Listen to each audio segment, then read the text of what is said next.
Selamat pagi anak. Bagaimana kabarnya hari ini? Alhamdulillah. Sebelum kita mulai, mari kita berdoa yang akan dipimpin oleh teman kamu. Silakan berdoa mulai.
Tolong disimak baik-baik. Waktu akan absen satu persatu.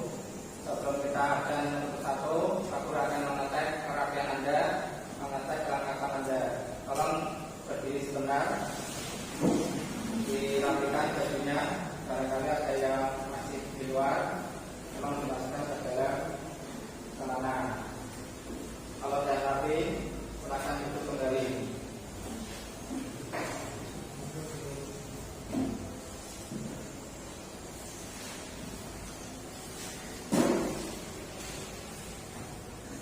Kita mulai absensinya. Tolong disimak baik-baik.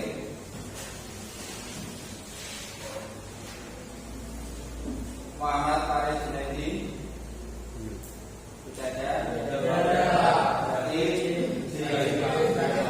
oke. Semoga Farid Junaidi bisa kembali sehat.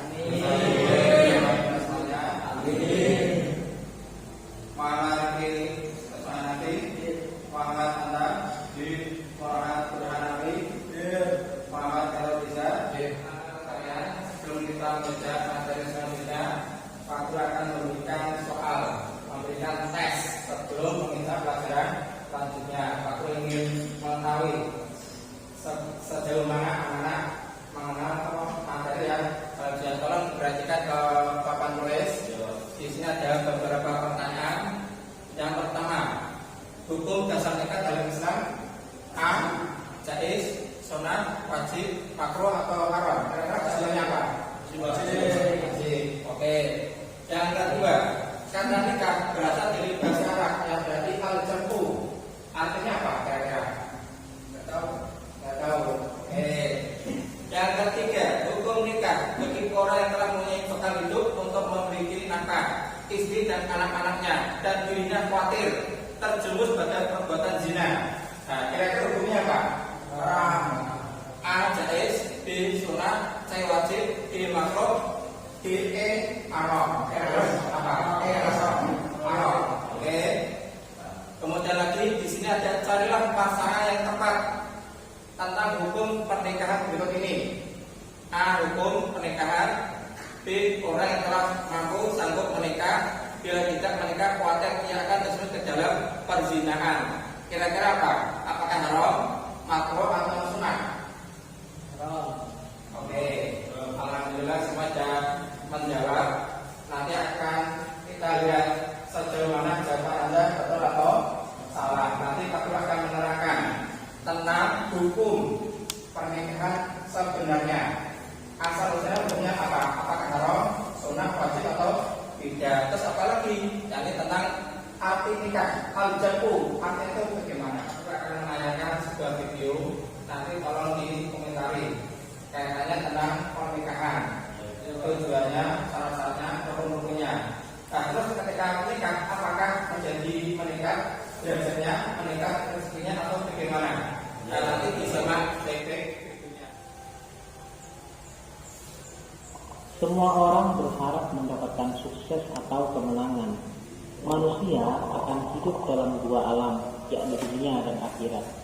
Kemenangan di akhirat dan kemenangan di dunia adalah sesuatu yang tidak bisa dipisahkan, bagaikan dua sisi mata uang yang tidak akan bermakna jika salah satu sisinya hilang. Sukses atau kemenangan bukanlah suatu yang tiba-tiba, melainkan sebuah pencapaian yang perlu perencanaan yang matang. Sukses berarti kita telah berpindah dari menjauhi Allah menjadi dekat dengan Allah, berpindah dari kebodohan kepada ilmu pengetahuan, berpindah dari akhlak sayyi'ah menjadi akhlak mahmudah, berpindah dari malas beribadah menjadi giat beribadah, dan lain sebagainya. Sukses dalam berkeluarga adalah rumah tangga yang diliputi sakinah atau ketentraman jiwa, mawaddah atau rasa cinta, dan rahmah atau kasih sayang. Pernikahan adalah sunnatullah yang berlaku umum bagi semua makhluk Allah. Bahkan dalam Al-Quran Allah menegaskan, sesungguhnya Allah menciptakan sesuatu berpasang-pasangan agar kita semua senantiasa mengingat kebesaran Allah. Islam sangat menganjurkan pernikahan, karena dengan pernikahan manusia akan berkembang sehingga kehidupan umat manusia dapat dilestarikan. Tanpa pernikahan, regenerasi akan terhenti, kehidupan manusia akan terputus, dunia pun akan sepi dan tidak berarti. Karena itu, Allah mensyariatkan pernikahan sebagaimana yang termaktub dalam Quran surat An-Nahl ayat 72.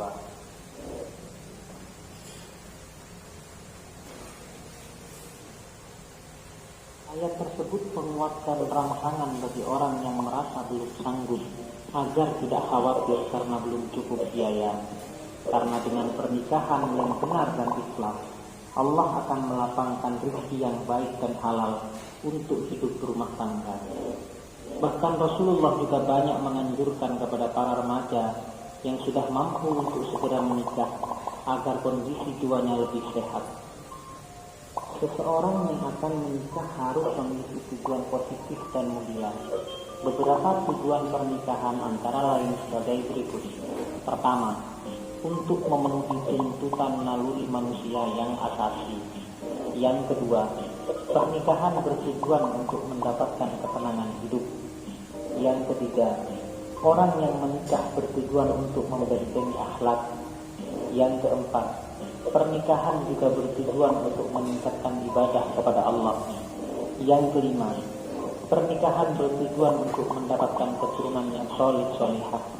Serta yang keenam, orang yang menikah bertujuan untuk menegakkan rumah tangga yang Islam. Para ulama menyebutkan bahwa nikah diperintahkan karena dapat mewujudkan maslahat, memelihara diri, kehormatan, mendapatkan pahala dan lain sebagainya. Oleh karena itu, apabila pernikahan justru membawa mudarat, maka nikah pun dilarang. Karena itu, hukum asal melakukan pernikahan adalah mubah.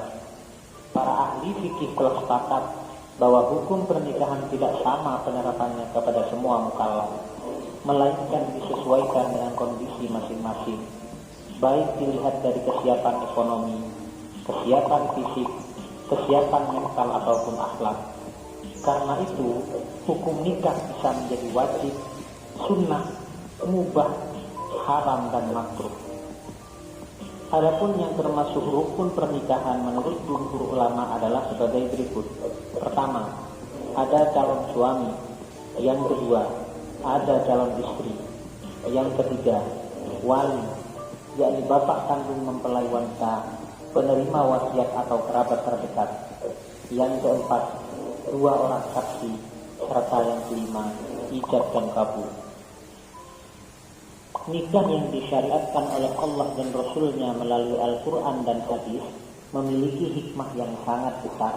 Di antaranya sebagai video tersebut, aku ingin melihat tanggapan dari anak-anak bagaimana tanggapannya tentang video yang saya putarkan. Tolong berdiri, tanggapannya bagaimana tentang video tersebut. Sukses dalam rumah tangga pernikahan diliputi dalam 3 hal. 1. Sakinah sama tenang ketentraman hati. 2. Mawaddah rasa cinta. 3. Rahmah sama kasih sayang.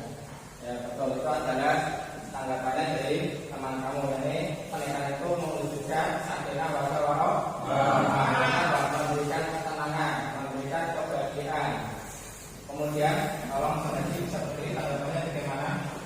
Tujuan pernikahan yaitu satu, untuk memenuhi tuntunan naluri yang asasi. Dua, untuk mendapatkan ketenangan hidup. Tiga, membentengi akhlak. Empat, menunaikan ibadah. Lima, mendapatkan keturunan. Ya, betul. Itu adalah tujuan untuk beribadah. Yang lainnya adalah untuk memenuhi nafsu birahi secara diridhoi oleh orang dan juga memiliki keturunan yang sah, keturunan yang baik. Kemudian lokal, bagaimana tanggapannya tentang Anda kaitannya tentang video yang saya putarkan? Hukum asal menikah adalah juga hukum asal ini juga sesuai dengan kondisi yang dialaminya. Ya, betul. Nah, seperti yang saya katakan tadi sebelum kita mulai, Pak Guru sudah memberikan jawaban kata apa tadi? Wajib. Yang betul adalah hukumnya adalah mubah. Ini apa? Diperbolehkan. Hukum ini bisa berubah sesuai dengan kondisi, sesuai dengan keadaan. Bisa menjadi wajib, bisa menjadi sunnah, bisa menjadi haram, sesuai dengan keadaannya. Nah, sekarang adalah tentang intinya kali ini Pak Guru akan menerangkan tentang pernikahan. Pernikahan adalah suatu yang kita dilaksanakan oleh setiap manusia. Ketika manusia tersebut sudah balik, sudah berumur dan sudah bekerja. Ini setiap manusia pasti memiliki masanya masing-masing. Maka dari itu jangan khawatir. Padahal ada pasangannya, tumbuh-tumbuhan kepada pasangannya, semuanya pasti ada pasangannya. Kita lihat di monitor makna pernikahan dalam Islam. Nikah berasal dari kata al-jam'u, artinya adalah bertemu, berkumpul. Maksudnya berkumpul, maksudnya adalah nanti Allah Ta'ala akan mempertemukan antara laki dengan perempuan, yang mana kedua-duanya akan memberikan kasih sayang, kedua-duanya akan memberikan ketenangan ketika dalam hidupnya, saling membantu, saling menolong, saling mencintai dan lain sebagainya. Menurut istilah suatu ikatan lahir. Lahir itu apa? Itu adalah sesuatu yang nampak kelihatan. Berarti apa? Sesuatu yang tidak kelihatan. Suatu ikatan lahir dan batin antara laki-laki dan perempuan, saling suka dan duka, semuanya akan dialami dengan bahagia, dengan sedih dan rasa menang. Semuanya dilalui dengan bersama-sama. Entah itu punya rezeki maupun tidak punya rezeki, saling melengkapi untuk hidup bersama dalam satu rumah tangga melalui akad yang ditentukan oleh hukum syariat Islam. Itu adalah pernikahan. Kalau tidak sesuai dengan syariat Islam, berarti itu bukan pernikahan, tapi di luar nikah. Ada namanya nikah siri, ada namanya nikah mut'ah, ada namanya nikah di luar nikah. Tapi tentang pernikahan nikah dalilnya apa? Dalilnya itu dari surat An-Nahl ayat 70 dulu. Coba kita dibacakan.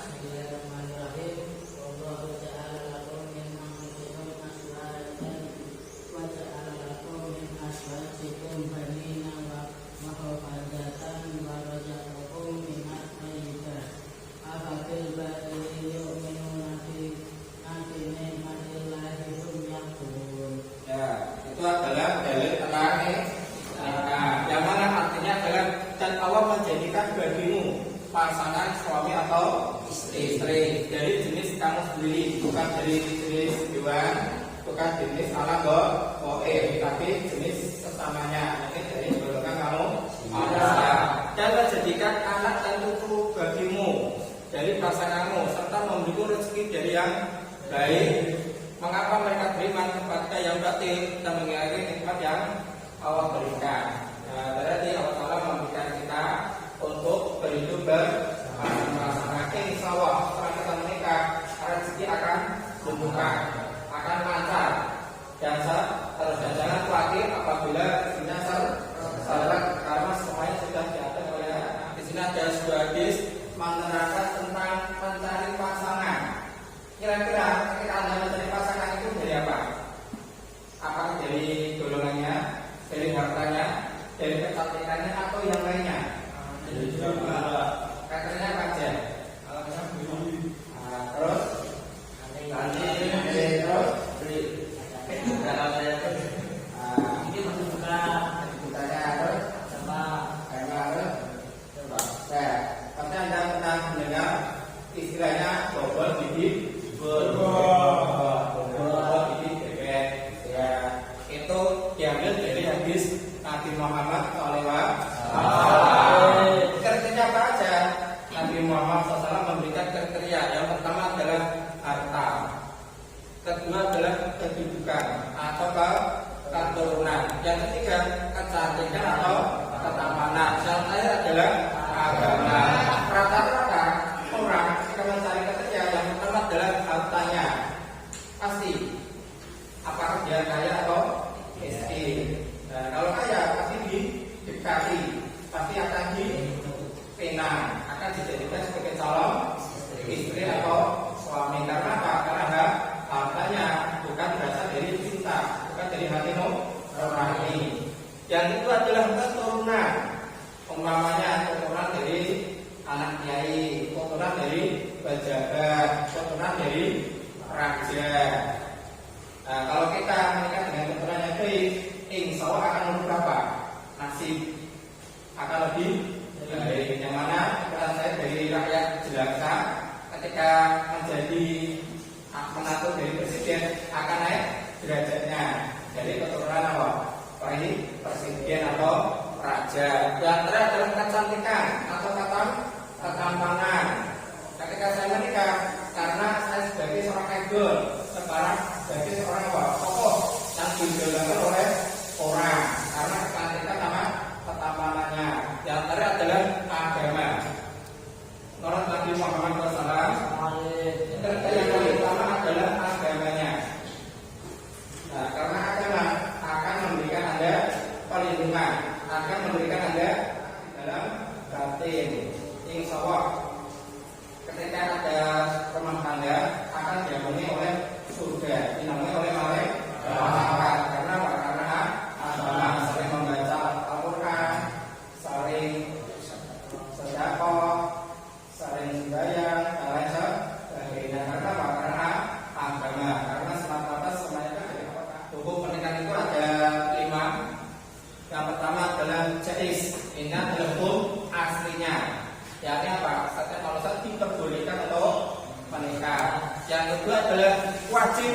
Apa itu wajib? Yakni seseorang yang sudah memiliki ekonomi yang mencukupi. Nah, kemudian dia itu khawatir kalau terjadi perzinahan, tidak bisa menjaga hawa nafsunya, maka diwajibkan cepat-cepat untuk menikah, biar tidak terjadi hal-hal yang tidak diinginkan. Yang ketiga adalah sunnah, orang yang sudah memiliki ekonomi yang mencukupi dan bisa menahan nafsu terhadap perempuan, maka hukumnya adalah sunnah. Kemudian yang keempat adalah makro. Makro itu apa? Orang yang akan melakukan pernikahan dan telah memiliki keinginan untuk menikah, hasrat, tetapi tidak memiliki apa? Pekerjaan alias pengangguran. Ini hukumnya adalah makro. Kalau tidak ada pekerjaan, bagaimana kita menafkahi anak sama istri? Berarti pada manusia itu membutuhkan sumber makan. Kalau tidak ada sumber ekonomi, pasti akan terjadi apa? Perpecahan di antara suami dan istri. Kemudian yang terakhir adalah haram. Haram karena apa? Karena dia menikahkan dengan alasan apa? Hartanya, dengan alasan keturunannya. Dia itu tidak mencintai seseorang, tetapi karena hartanya. Kemudian ketika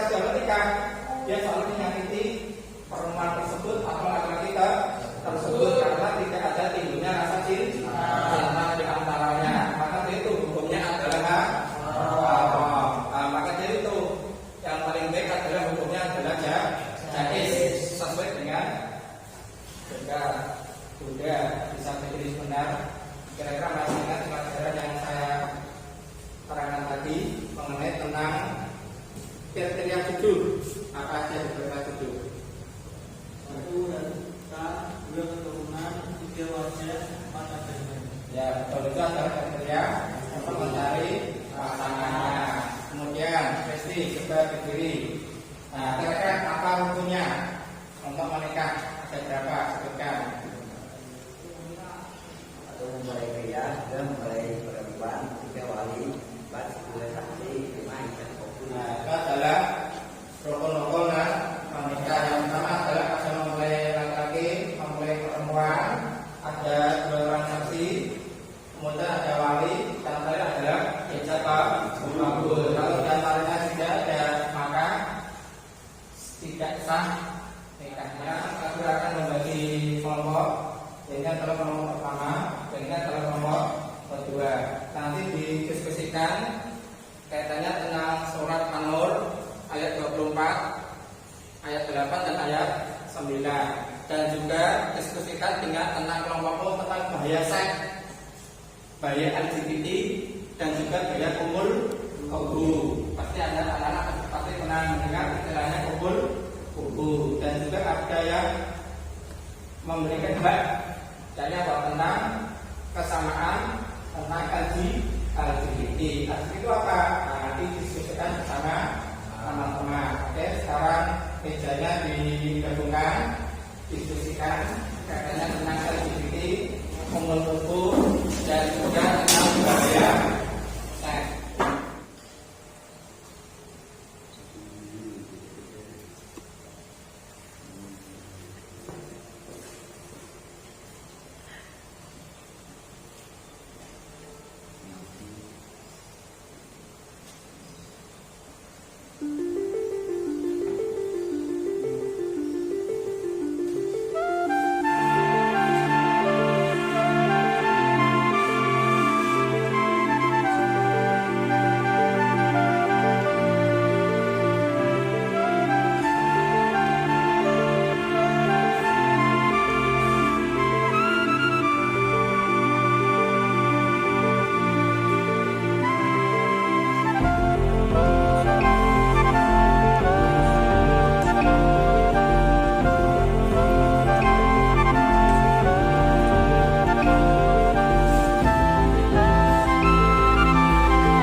Ada dua dampak yang diakibatkan dari seks bebas pada remaja, yaitu kehamilan yang tidak diinginkan dan infeksi menular seksual.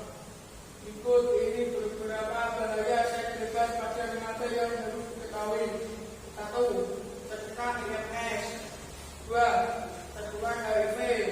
3. Terkena penyakit kanker. 4. Kehamilan yang tidak diinginkan. 5. Depresi pasca persalinan. 6. Putus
Juga adalah jalur yang dipakai untuk menggunakan emansipasi di kalangan biseksual. Istilah itu berasal dari sejarah jadi lesbian, gay, biseksual dan transgender atau transseksual untuk menunjukkan hubungan dari kalangan minoritas dalam hal seksualitas. Larangan homoseks dan lesbian yang disamakan dengan perbuatan zina dalam ajaran Islam bukan hanya tata masuk pengenalan dan martabat kemanusiaan, tapi responnya fiziologi, yaitu dapat menimbulkan penyakit kanker kelamin, AIDS dan sebagainya. Beri tepuk tangan pada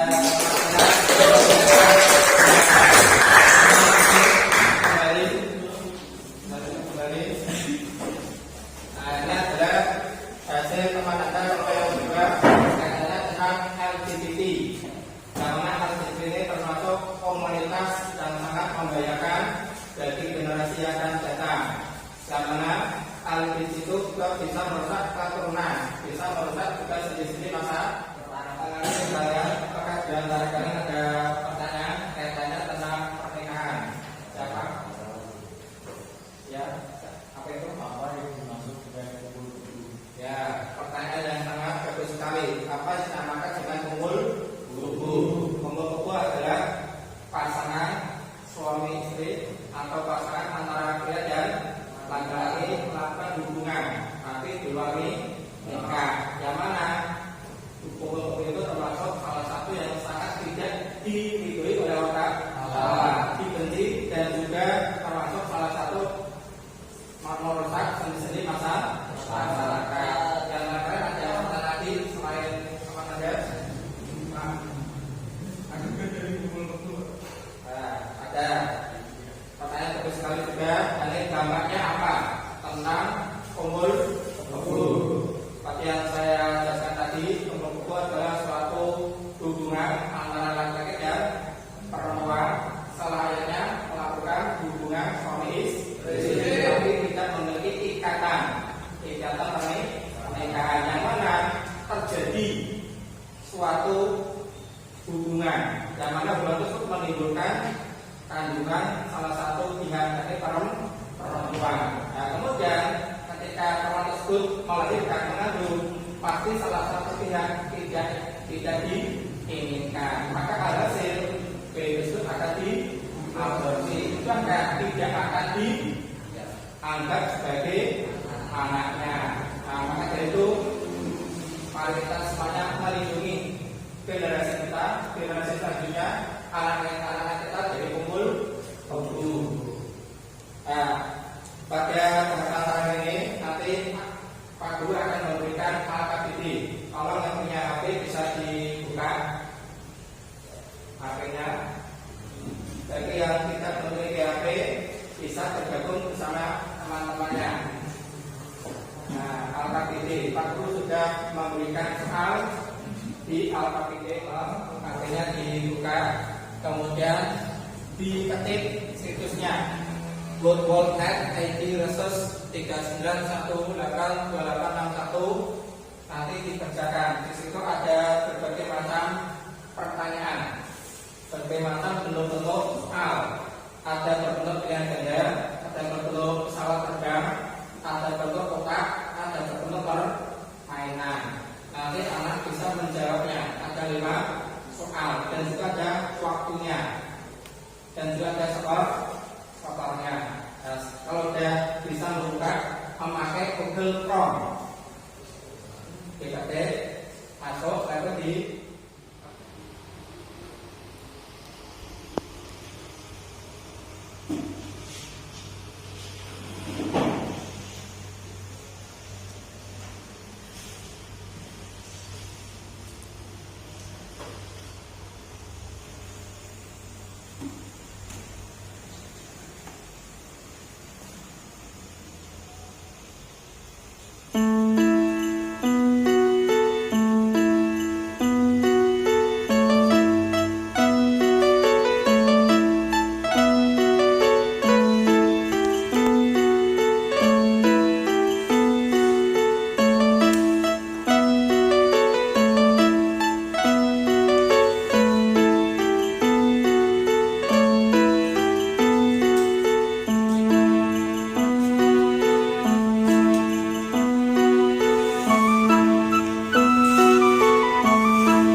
tidak bisa